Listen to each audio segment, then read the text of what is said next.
Dynamax Articuno, the debut of Rookidee and its final evolution Corviknight, which is already predicted to be a top-tier Pokemon in the Go Battle League, the return of Dialga Altered Forme, Ralts Community Day, and more is all happening this week in Pokemon Go. It's a packed week with exciting events for everyone, whether you are a PvPer, a shiny hunter, or you like to do raids. So let's dive into what's going down in Pokemon Go for the week of January 20th, 2025. Kicking off the week on Monday, January 20th, we have Dynamax Articuno appearing in Max Mondays from 6 to 7 p.m. local time. This is the first Max Monday I'm actually really excited about, and this is also our first 5-star Dynamax battle. While this legendary bird is a fan favorite, one of the 3 Kanto legendary birds along with Zapdos and Moltres, it is not going to be meta relevant in raids, and even in Dynamax battles, it's going to get outshined by Gmax Lapras and other future Dynamax Ice-type Pokemon like Mamoswine whenever that gets released. So I'm going to be doing Dynamax Articuno mainly for the love of this Pokemon. The shiny will be available, but again, I don't really see myself using this in a PvE or even a PvP setting.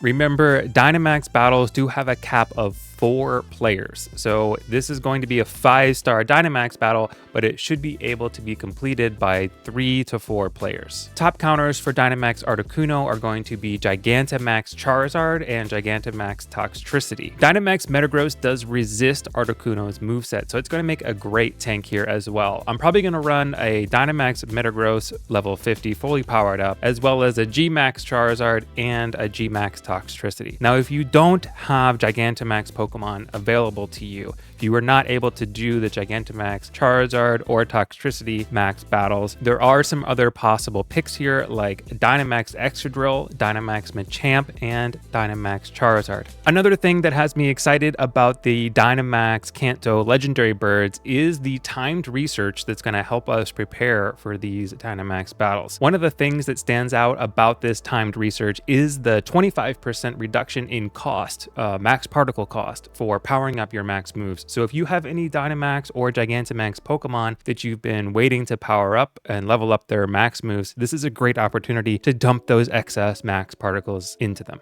Tuesday, January 21st, we have a lot going down. So starting at midnight, Go Battle Week, Dual Destiny begins. This PvP event will run until the 26th at 11:59 p.m. local time. Throughout the Go Battle Week, we will have 4 times the dust from win rewards. The maximum number of sets will be increased from 5 to 20, so you'll be able to do 100 battles per day, each day, during the Go Battle League event. Then a few hours later at 10 a.m. local time, the Steeled Resolve event will begin, featuring the debut of Rookidee, Corvisquire, and Corviknight. This shiny will not be available yet, big surprise, which is kind of a bummer because Rookidee does have an amazing shiny form. I'm sure we'll get it released in the near future. But if we head over to pvpoke.com, we can see some early predictions for how Corviknight is going to rank in the Go Battle League. Corviknight is not going to be used in PvE as a raid attacker. It's just not strong enough. It's outclassed by other flying types like Rayquaza. However, in the Go Battle League, it is going to stand out big time. It's going to be a better version of Skarmory, more or less, with great stats, great typing, access to a great moveset. And as you can see here on pvpoke.com, it is predicted to be the #1 overall Ultra League pick. However, note that it will require a pretty high investment of XL candy to get it ready for Ultra League. It's also very good in the Great League, coming in at 6th overall. So how are we going to get our hands on a PvP IV Corviknight? Well, the best way to do that is going to be through magnetic lures. In the Great League, the rank 1 Corviknight IVs are 0, 13, 14, and in the Ultra League, it's 0, 15, 15. So while Rookidee is going to be available in 2-kilometer eggs do have an IV floor of 10, 10, 10. So this means you're going to want to use magnetic lures to get Rookidee to spawn in the wild with a chance at good PvP IVs. Now, the best moveset for Corviknight does include Iron Head, which is a special move requiring an Elite TM to teach it. However, during the Steeled Resolve event, we are going to get the ability to evolve certain Pokemon and teach them their special moves, and Corviknight is one of those Pokemon. So there will be 6 different Pokemon that can learn their featured attacks through evolution during this event. Machamp, Feraligatr, Quagsire, Licky, Corviknight, and Clodsire. I love that Niantic is giving us these bonuses in such a timely fashion. We just had Shadow Totodile in Shadow Raids. We also had the fashionable Wooper with the beanie hat spawning in the wild. And as we just went over, we're going to have Rookidee available as a wild spawn from the Magnetic Lure. So all of these PvP meta-relevant Pokemon are going to be able to learn their special featured attack from evolution during this event, so make sure you take advantage of that. Also, you will be able to remove frustration with a normal charge TM from your shadow Pokemon during this event. So if you got a new shadow Pokemon or you forgot to TM it away during the Fashion Week Taken Over event, you'll have a second chance.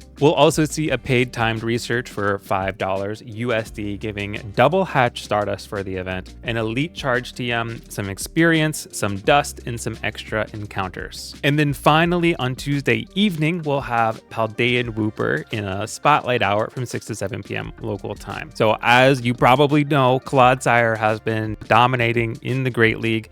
Paldean Wooper is a great Pokemon in the GBL, coming in at rank number 2 overall in the Great League. This Spotlight Hour will feature double catch candy, so this is going to be a great opportunity to grab a bunch of Paldean Wooper. Hopefully you get one with good PvP IVs if you don't already have one. And if you don't happen to get good PvP IVs, hang on to those Wooper because you can mirror trade them with a friend and re-roll those stats and get another chance at some good IVs. Wednesday, January 22nd, the only event will be Deoxys Raid Hour from 6 to 7 p.m. local time. Just like in the Tier 5 raids we've had for the past few days now, both attack form and defense form Deoxys will be appearing in all gyms throughout this hour. Unfortunately, Deoxys is not meta relevant in PvE or in the Go Battle League, so the only reason to really be doing these raids here is for the Dex entry. It is a mythical Pokemon, so it cannot be traded. So if you are a shiny hunter or you just need this for the Dex,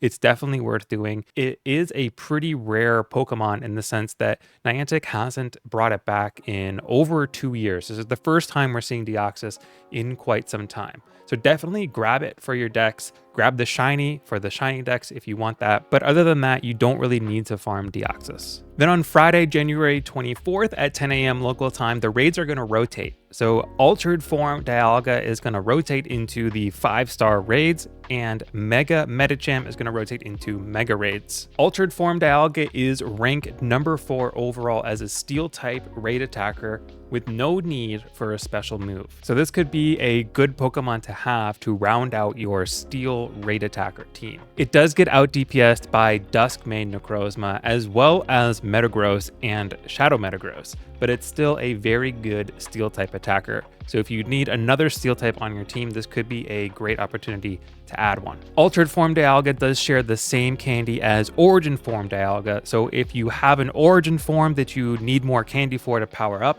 or if you need candy for Roar of Time, this is also a good opportunity to farm some candy. Mega Medicham will be rotating in and taking the place of Mega Gallade in Mega Raids. Mega Medicham is not really meta relevant or useful, but it is a great Pokemon to have for your Mega Evolution bonus as a Psychic and Fighting type. It will boost both of those types. So if you need this for the Mega Dex, or if you just need some extra Mega energy to continue to Mega Evolve your Mega Medicham to get to that Mega level 3, it's worth doing a few of these. There's a lot going on this week. So on Saturday, January 25th, we're going to have Ralts Community Day Classic. As usual, this Community Day will take place from 2 to 5 p.m. local time, and we'll have the standard bonuses like 3-hour lure modules, 3-hour incense, and the unique bonus for this Community Day will be quarter hatch distance. Gardevoir, the final evolution of a female Ralts, is a top tier fairy type raid attacker.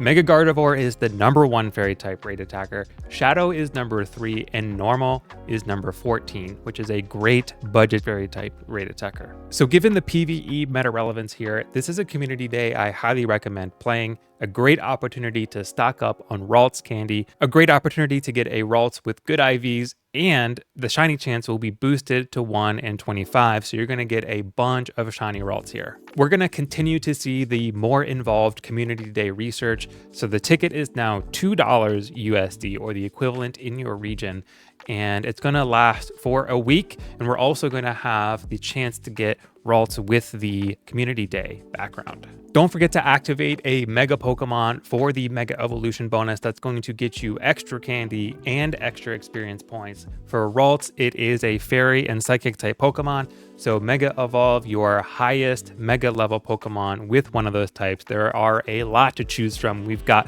Mega Alakazam, Slowbro, Gardevoir, Medicham, Latios, Rayquaza, Gallade, which was just in raids and had a raid day, Mawile, Altaria, or Diancie. So you have a lot to choose from. Find the one that is the highest Mega level and make sure you Mega Evolve it a few minutes before the event starts. And then lastly, it's probably a good idea to activate either Spatial Rend or Roar of Time, one of the Origin Forme Dialga or Palkia adventure effects, to maximize your efficiency while you're playing this community day. Whew, that's a lot. There is a lot going on in Pokemon Go here in late January. It's a lot to keep up with, especially with the weather here on the East Coast. So I'm in Pennsylvania, and it's going to be sub-freezing temperatures this entire week with snow and cold, and it's going to be tough to get out there and play as much as I would like. So if you're going to be going out in these freezing temperatures, if you live in an area like I do,